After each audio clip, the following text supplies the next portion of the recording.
Good morning, everybody. Welcome back to the channel for another video and another GLP-1 topic of the day. Today, we are going to be discussing no foods on GLP-1 medications. So foods that you may not be able to tolerate while on your GLP-1 journey. But before we jump into it, if you're new here, my name is Brittany and I have been on a GLP-1 journey since November of 2022, so almost 2 years, and I have lost between 85 and 90 pounds depending on the day. So yeah, here on my channel, I love to share my personal story, things that you guys have shared with me, as well as just tips and tricks that I researched throughout my process. So yeah, I would love to have you click subscribe and give this video a thumbs up. It really helps my channel out. So let's go ahead and jump right on into it. If you hear tippy tappy paws walking around, that's what's happening right now. This is my sister's dog, and I tried to put him in my room and he was just whining. So the tippy tappy is better than the crying. So hopefully he settles down here in a minute and just sits next to me instead of walking around pacing. So anyway, okay, so I've been trying to research more topics and make more videos for you guys as of lately, just because I love the conversation that it starts. I really like to get out there personal experiences because, you know, like Reddit, people will say that Reddit's not a source, and you know, maybe it's not an official source, but you can get a lot of good personal stories and information off of there, just like you can on TikTok and on YouTube, and kind of glean from people's personal experiences and people that are like you, how your experience is kind of going to go. So I've really been focusing on that, on the personal side of things.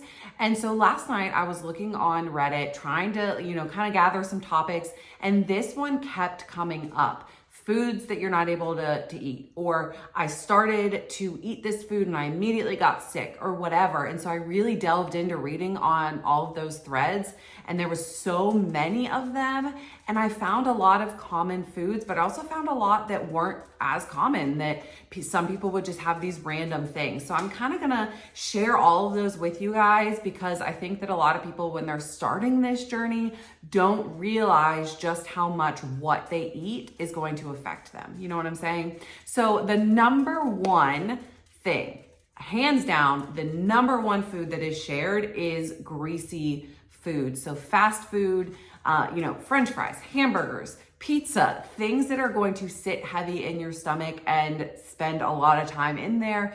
If you don't know, if you're new, Zepbound essentially slows down one of the big things that it does is slows down your digestion. So if you are eating something super heavy, super greasy, something, I want to say, not natural to your body, right? So something that has a lot of extra stuff in there that your body's going to have to process and break down. If you put a lot of that into your body, especially right around shot day, you're going to have a problem with it just sitting there and taking a long time to digest.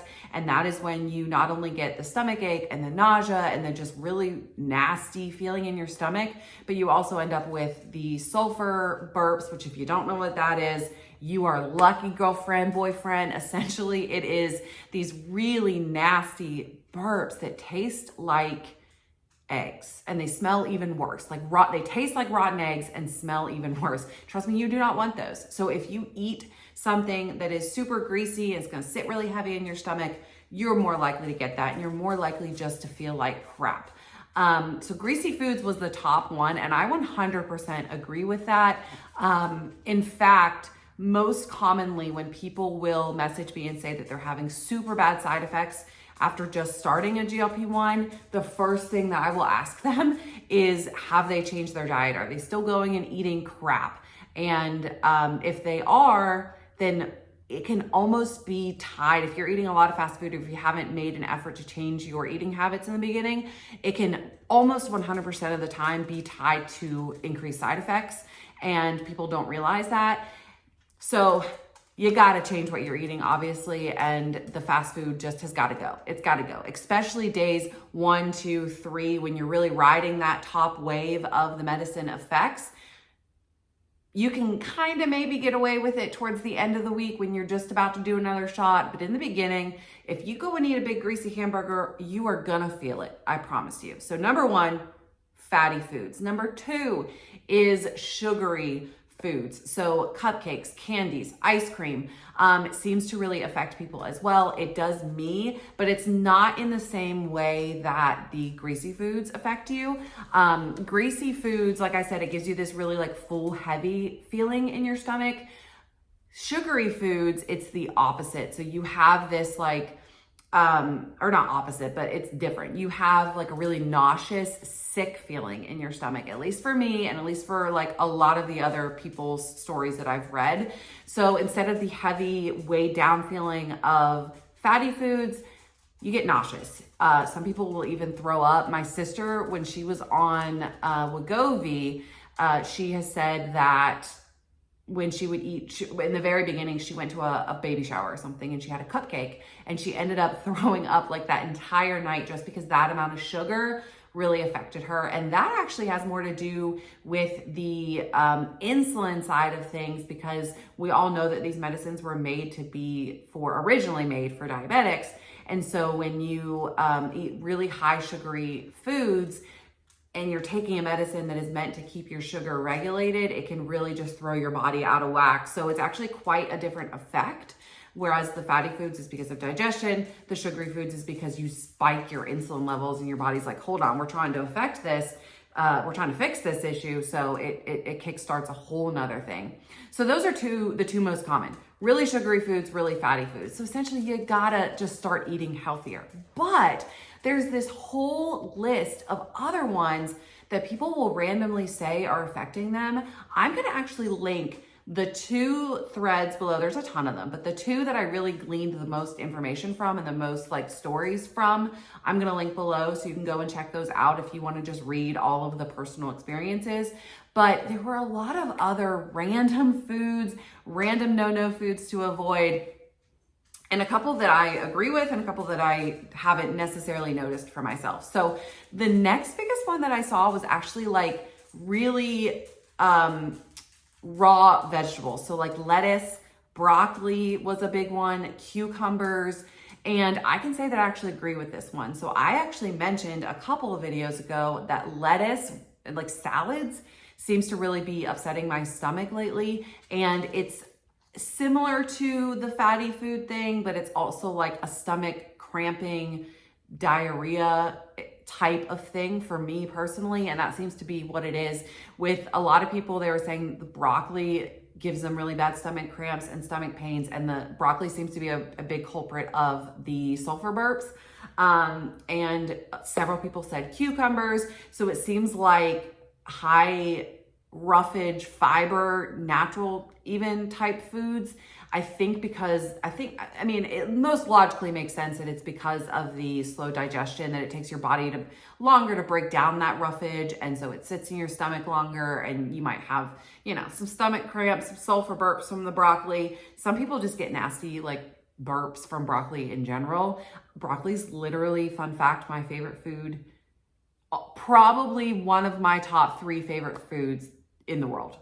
I'm a broccoli lover. I always have been. I'm the girl that goes to the melting pot, the fondue place, and orders extra broccoli to cook in the pot because I love broccoli so much. So I've been eating the broccoli and I have not had any problems with it, but I can see where it does create problems. So roughage foods was another one. And then red meat, which is interesting to me, was another one. Now, there's a lot of research done on red meat and how some people will say it's great for you. Some people will say it's horrible for you. It's always sort of been pretty like divided on whether or not red meat, it's kind of like the red wine issue. Like it's pretty divided.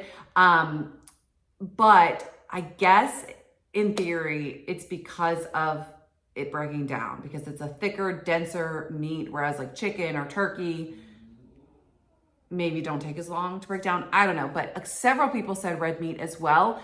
But the next biggest one, and red wine just actually reminded me of that. This one probably should have been mentioned like back with the sugar and the fatty foods, is alcohol. Now, that could be an entire video in and of itself, and maybe I will do that because there are a significant amount of people, like so much so that they're starting to do studies on it that say that they no longer have any interest in drinking alcohol, and if they do, it makes them sick. And so this is actually another, again, maybe this is a little tangent, but this is another major benefit that they're investigating of GLP-1s is the fact that it can help with addiction disorders. So a lot of people are saying that they just no longer have the desire to drink. I am in the camp of that. I used to be somebody, and maybe this is, exposing myself a little bit, but I used to be somebody who back in like my early to mid 20s could drink a whole bottle of wine like on a Saturday night out with friends or whatever. And now I have not touched wine in 2 years. The last time that I had wine was on the Thanksgiving night right after I started Mounjaro. So literally almost 2 years ago. I had a glass of wine that night and it made me sick because I was in the beginning of my journey, and I have not touched wine since then. I have had like an occasional margarita. If I go to a Mexican restaurant, I'll get a margarita.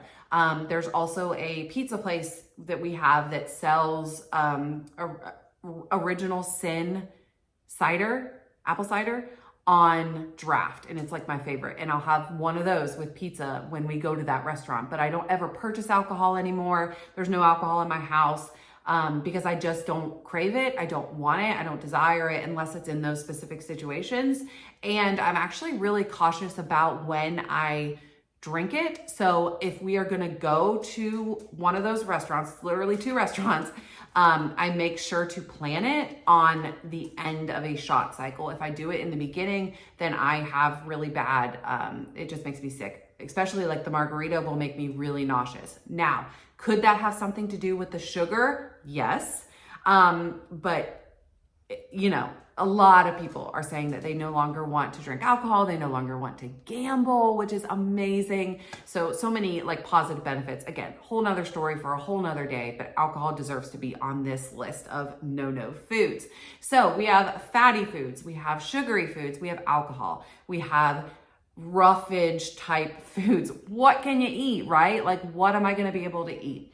High protein diet. That is something that we tout all the time. High protein diet, 100 to 120 grams of protein per day. So think meats like turkey, chicken, I'm like, oh, eggs, protein shakes are really good. So high protein, also a high fiber diet, but that one's just give or take. There's some people that don't have any problems with the vegetables and some people that do. So high fiber, high protein, healthy, natural food diet is what is going to get you through this.